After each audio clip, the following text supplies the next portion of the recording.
Welcome to episode 55 on the Live Blissed Out podcast. Did you know that over 70% of people suffer from a fear of public speaking?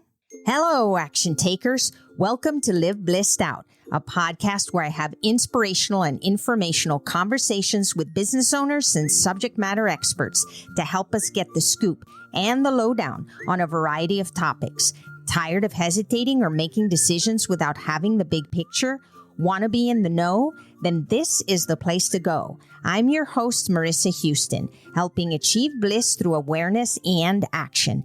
Thanks for joining me. The information, opinions, and recommendations presented in this podcast are for general information only, and any reliance on the information provided in this podcast is done at your own risk.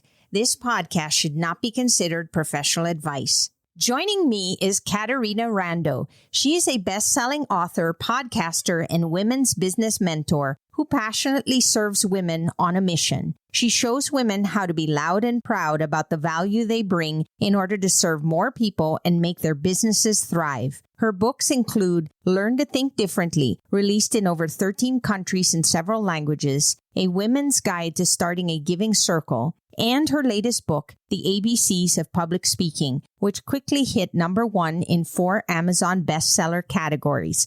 Caterina is also the founder of the Thriving Women in Business Center in San Francisco, California. To learn more, visit CaterinaRando.com. Would you like to belong to a community of partners that helps impact 15,000 children in the state of Colorado? Kenzie's Causes is an organization dedicated to putting smiles on the faces of low-income children in Colorado. Their mission is to support underprivileged children and their families by providing toys, food, and more during the holidays, school supplies and clothing during the school year, and assisting families through community outreach, financial planning, and professional support. To learn more about this amazing organization and how you can make a difference, click the link in the show notes or visit kenziescauses.org. Hi, Caterina. Thanks for joining me. I'm so happy to be with you.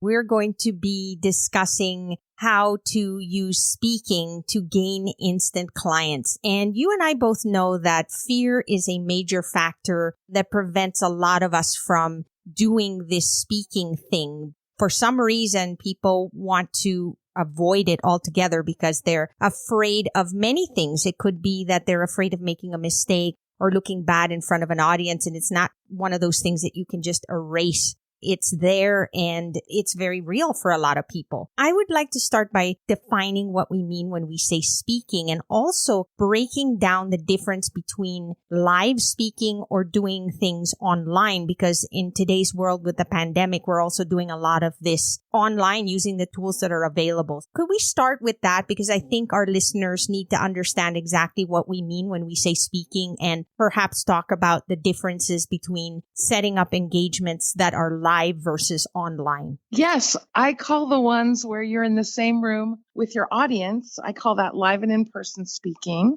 And then when you're virtual, I would usually say via Zoom, because Zoom is the platform that most people are using to conduct their virtual programs or speeches or what I like to call your thing. And both work. And even before the pandemic lifestyle, I would do what I called hybrid workshops, where I would have ladies in the room with me, and I would also have ladies Zooming in, coming in from all over the country on the computer as well. And when we go back to a non-pandemic lifestyle, we absolutely can embrace the hybrid workshop or the hybrid speaking so that you can serve a lot more people at once. Do you think that this fear that we're talking about, that's very real, and we know this, we know statistically people are a bit horrified to speak in front of a crowd. Does that apply equally to live versus online? Do you feel like that fear that they go through is equal, or does it get enhanced more when it's live versus online? It depends on the person, because the thing about live is that you can chat with the people ahead of time. You can make sure that you're in the right place and you have your notes in front of you, and everybody is more likely to be much more engaged. The challenge that we have in a virtual format is that people could be getting distracted by their emails or their phones or their kids or their dogs. And as a result, it can be more stressful to feel like nobody's listening to you. But the truth is, public speaking is a vulnerable act. You are putting yourself in front of a group of people. And most of us had uncomfortable, if not even traumatic, public speaking experiences when we were very young. We probably don't even remember them, but the teacher told us to get up in front of the class, and it was super scary. The thing to recognize, though, is that the more you do it, the less scary it gets. And pretty soon, it starts to feel okay. In fact, Marissa, I had a client say to me just last week, she said, Caterina, I'm starting to love speaking. That warmed my heart. When we met 2 years ago, she said to me, I hate speaking, but she knew the value of it for her business, which is why she continued to work through the fear. And now she's starting to really enjoy it. And pretty soon she's going to be amazing in front of a room. I think that for me, for example, the one thing that helps when I talk is I remind myself that it's not about me. It's about them. I'm there to help them with something that I can provide, something that I know about that is going to be useful for them. So instead of thinking of it as I need to look good or I need them to be impressed with me, it's about how can I make their lives better? Flipping it on its head and changing your perspective on your purpose helps a lot, don't you think? Absolutely. I like to call it an audience-centric presentation. And what that means is that you, as the speaker, have all of your attention on the audience. And the truth is, this comes after you've done it many, many times, where you don't worry about what you say or how you say it or how you look, or you don't worry if you have a couple speech fillers like the all your attention is on the people in front of you. For example, I did 2 speeches yesterday virtually in 2 different states before noon. It was very fun. The first group was beginners, just getting started. The second group was very experienced businesswomen, 20 years at least in business. The presentation to best serve the first group is going to be very different than the presentation to serve the second group. And that's what I'm saying by audience-centric speaking, where you're there, exactly what you said, to deliver value to these people on this day. And that means it has to be what's right for them, not what you prepared, not what's best for you and your business. That is so true and very well said. Knowing your audience and knowing what they value as well is very important, because really it's about maximizing their time as well. You don't want to be up there for yourself. You're really up there to provide value for the people that have come to see you, and really being cognizant of that and setting things up for that is going to help you become much more successful. We're all dealing with this pandemic. And when people think about speaking engagements, they're thinking about, oh, I'm going to get invited to a networking event and perhaps I'm going to be the speaker of the group for that day or whatnot. Nowadays, that's very difficult. What are some things we can do in today's current climate? Let me say this. When the pandemic started, all my clients started to freak out, because what are they going to do? Not only can they not go network, but their clients are freaking out, right? So as a result, first thing I did was I said, let's have community meetings. So we've been having community meetings every month to support the ladies and make sure they know about the resources, etc.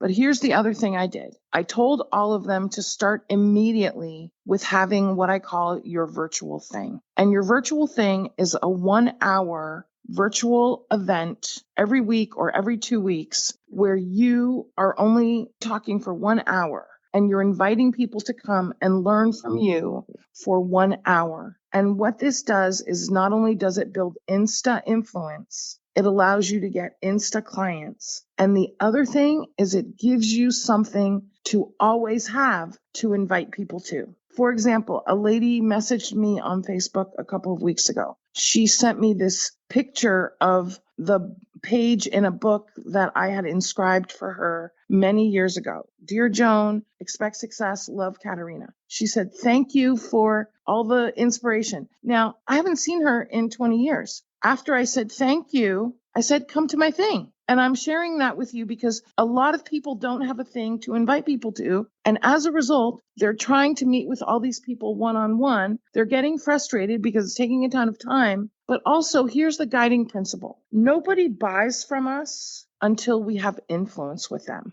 And when you have a thing, you now can invite people to that thing. You build influence with them there, and then they're much more open to speaking with you. This is a missing link, Marissa, for many business owners.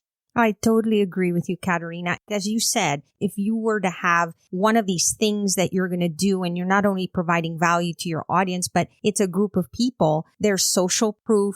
There's a gift essentially that you're giving them because you're giving them information that they wouldn't otherwise have access to. It's also much more efficient because rather than talking to one individual person for an hour, you're talking to 100 that hour or however many show up. And that really just makes it much more effective. But I think that one of the barriers that I hear a lot from the people that I know is they're afraid of technology. We've changed into this pandemic mode now, and now we're having to use technology. Where in the past, I couldn't even get people to Zoom with me because they thought it was difficult and scary. Given that, do you have any tips for our listeners about where do they start with that? There's so much confusion, like there's Facebook Live and there's live software applications that you can use. And then some people don't like live, so they want to record, but they don't know how to put it up there. What resources or what things can they start to do to get more comfortable with technology? Well, the first thing I'll say is that the pandemic has really been awesome for getting more people to use technology who were very resistant to it before. Now, if you want to hang out with anybody,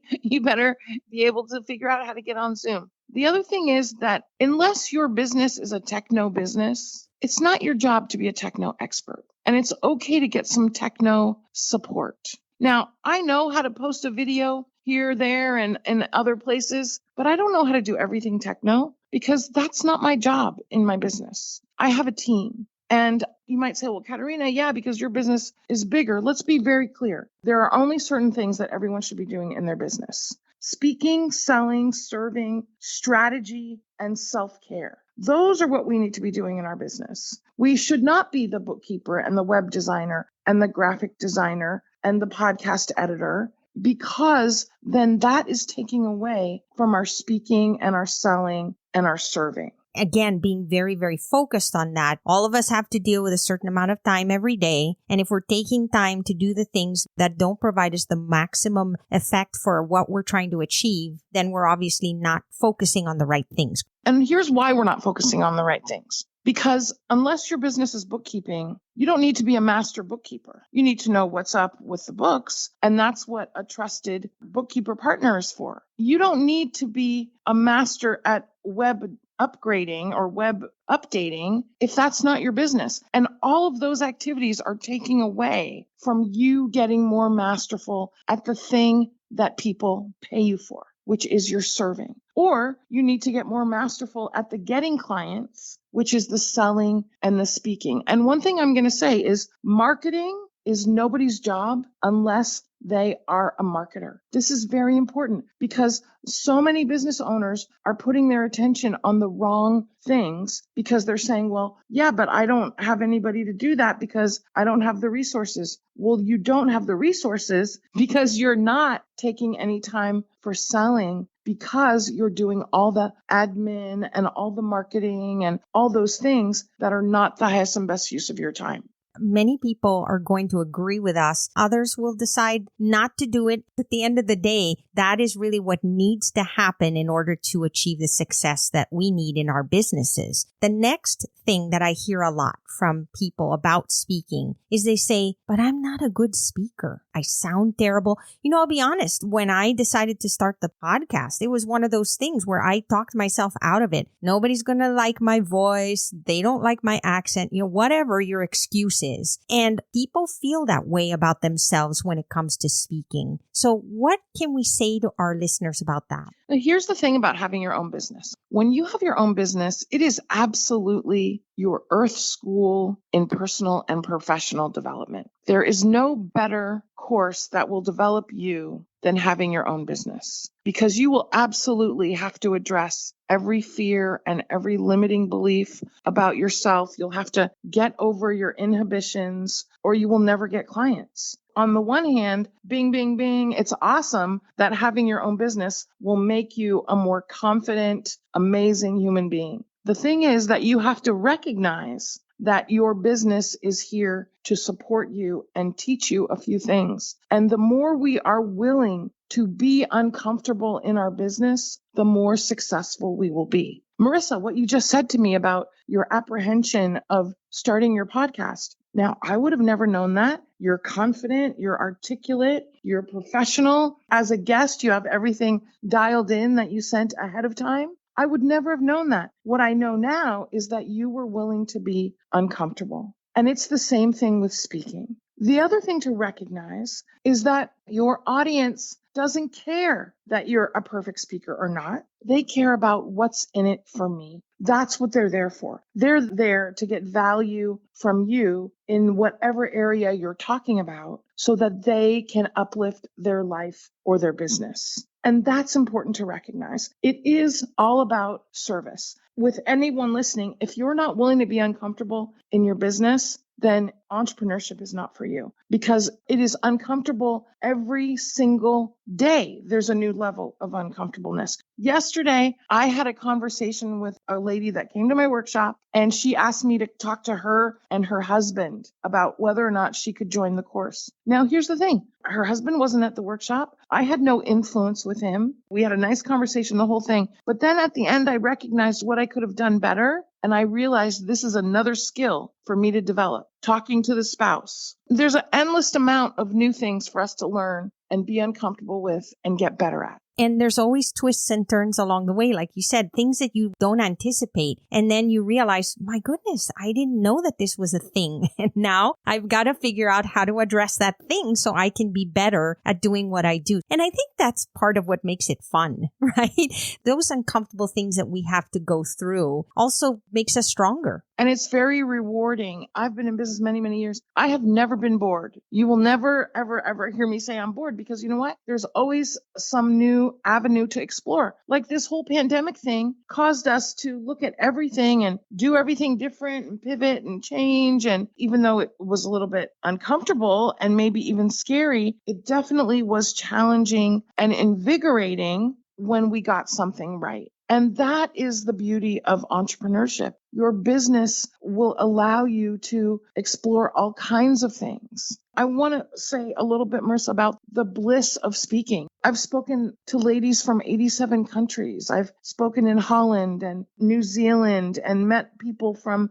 Papua New Guinea. I mean, your business can bring you so much adventure when you're speaking. You can have so much amazing experiences and get to meet so many amazing people that you wouldn't get to if you weren't the speaker. And it will enrich your life significantly. And the other thing is that you will also gain Insta-Clients, because your speaking builds influence. And if people are not embracing it, now is absolutely the time. All you need to do is have a thing. Once a week, once every 2 weeks, have a 1 hour thing, invite people to it, and it will catapult your business. Oh, I couldn't agree with you more. Because everybody has had to shift during this pandemic, now we're dealing with a situation where everyone is doing this online. There isn't a moment where I don't turn on my computer and I'm getting somebody doing a live, doing a workshop, doing a webinar. I mean, it's just out there. And all these people now are starting to realize how powerful this is because, like you said, it really does work. However, one of the fears that we all have is, what if no one comes? Right? Like, I'll be talking to myself live, and that's even scarier, don't you think? Well, let me say this. When I was a little kid, I had a Halloween party and nobody came. So I have had that experience in my real life, and it probably traumatized me for life. Here's what I want to say. I have done all kinds of things, Marissa, and I don't think I've ever had nobody show up. I have had a couple with one person showing up. Everybody listen, this is the biggest tip of getting smiles in the squares on the screen, getting people to show up for your virtual events, okay? And I will tell you, all my clients are doing this and it is super working. When we talk about having an event, then a webinar, a thing, whatever it is, we say, okay, I'm going to put it on my website. I'm going to put it on Eventbrite. I'm going to do an event listing on Facebook. I'm going to do some posts. I'm going to send it out to my list. If I'm networking, I'm going to say, hey, everybody, come to my thing. All of that is promotion. And all promotion does is inform potential audience members that you are having a thing. Yes, it's awareness, right? It's the first step. What it does not do is it does not evoke a decision. Marissa, if I send you a personal text or a personal Facebook message or a personal email, or I personally call you, or I personally send you a postcard with a handwritten note, and it says, hi, Marissa, with the information, I would love to see you here. Let me know if you can join us. Handwritten. Now that is a personal invitation, or the personal text, or the personal Facebook message, or the personal email. And because you and I are now simpatico, you are going to respond. And that evokes a decision. You have to figure out if you're going to come or not before you respond. This is what I call invitation over promotion. A personal invitation will win out 10 times, if not 40 times over promotion. And this is where most people fall down. They do a ton of promotion, but they do no personal invitations. And I have had client after client after client complain to me, I did all these things and nobody's coming. And then I say, did you personally invite people? And they say, oh, I forgot. And then they do it. And within 24 hours, they have 8, 6, 10 people coming to their thing. I cannot relate to this more. I know you do podcasting as well, Caterina, and you know as well as I do, people reach out to us to be on the show. Yes. And I can right away notice the people that stand out. And the way they stand out is I've literally had people send me a private video holding a plaque with my name on it going, Marissa, I have value to provide to your audience. And I really want an opportunity to show you. I like that person. That's great. Yeah, I agree. And they stood out from all the rest. Whereas you get those requests where they're like, hey, I like your show. I want to be on it. Let's see if we can talk. I mean, which one do you think is going to be more enticing? Right, exactly. You feel on the other end that the person is really speaking to you, that they really took the time and that they value your time and your audience's time. And that is really what makes the difference between promotion and,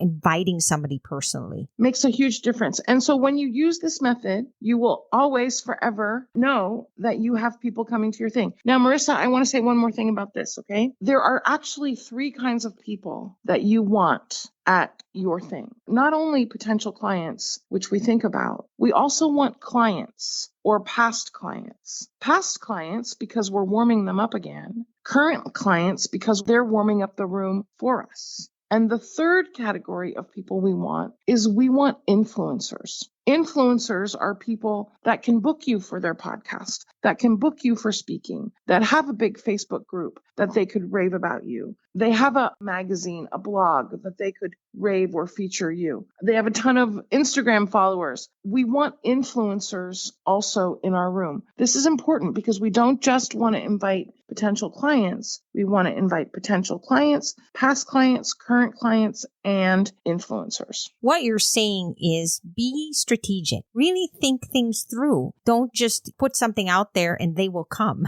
You really need to know who you're trying to get at and what your end game is. Yes. And the other thing is that we're always upgrading. What I mean by that is if you do a thing and maybe 2 people come and none of them are the right match for you, don't get discouraged and say, this doesn't work. You say, okay, what could I have done better? Because there's always something that after the fact, you realize you could have done better. For example, since we've been virtual, after I do a thing, the people that don't come to the thing that registered, I send them a note that says, hey, missed you at the thing, please come to the next thing. Now, we just realized the other day after we did a thing and we didn't get a huge turnout that why don't we send that note beforehand? Hey, reminder, here's the thing. because then hopefully we get a better turnout. Exactly. So you're tweaking things as you go. And it's like anything else. When you start a new venture, you're an amateur. You've never done this before. So you're more nervous than ever, and you definitely don't know what you're doing. You have a basic understanding of what needs to happen, but you're never going to perfect it until you get out there, like you said, get a little uncomfortable, practice, feel more confident, and build on it. Yes. And Marissa, two things. One to say is that perfection is not required. And what I mean by that is that a lot of women get stuck because they don't do anything because they don't think they could do it perfect. That's the first thing. The second thing is that it is in the doing that we figure it out.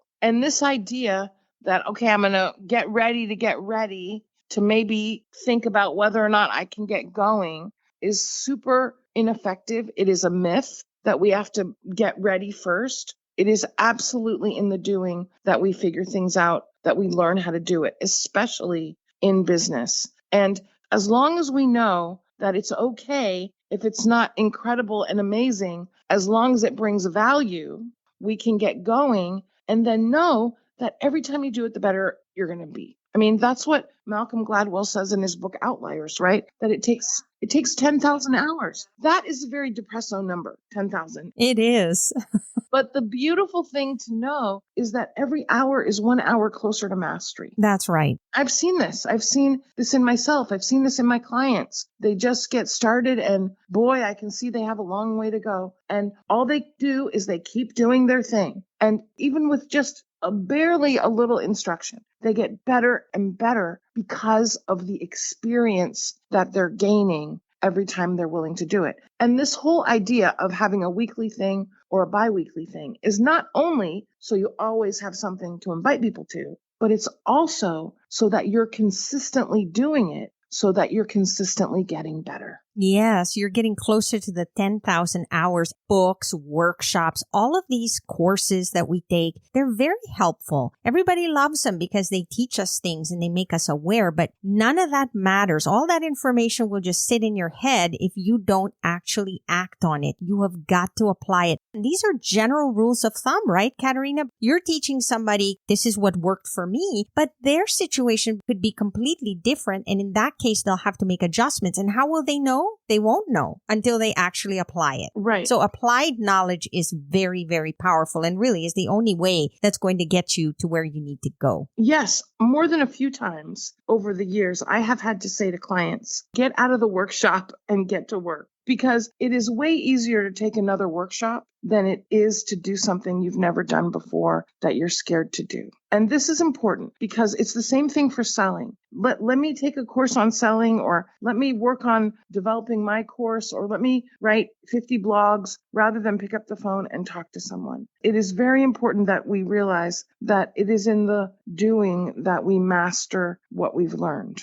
Caterina, how do our listeners get a hold of you and learn more about you and what you offer? Thank you so much for asking. My website is CaterinaRando.com, and there you can see our events that we have listed. And I have a free thing. Always I have a free thing that everyone is invited to join me for. If you look on the events page, I also have an awesome Facebook group called Thriving Women in Business Group, and you can join me there on Facebook. And we have an amazing community of many, many women. And of course, my podcast is Expand Your Fempire with Caterina Rando. And that's Fempire with an F. And I've got, of course, lots and lots of great value for the ladies because, you know, this is not just my work. It is my mission. And if someone is more faith-based, my ministry, because I am honored to serve women and uplift them through my work. It is my greatest gift of life. And that is why it is such a pleasure to talk to you. If there's anything we can do to move the needle forward and help somebody get inspired to take action, that is what fuels me. Thank you for being here, Caterina. I really appreciate it.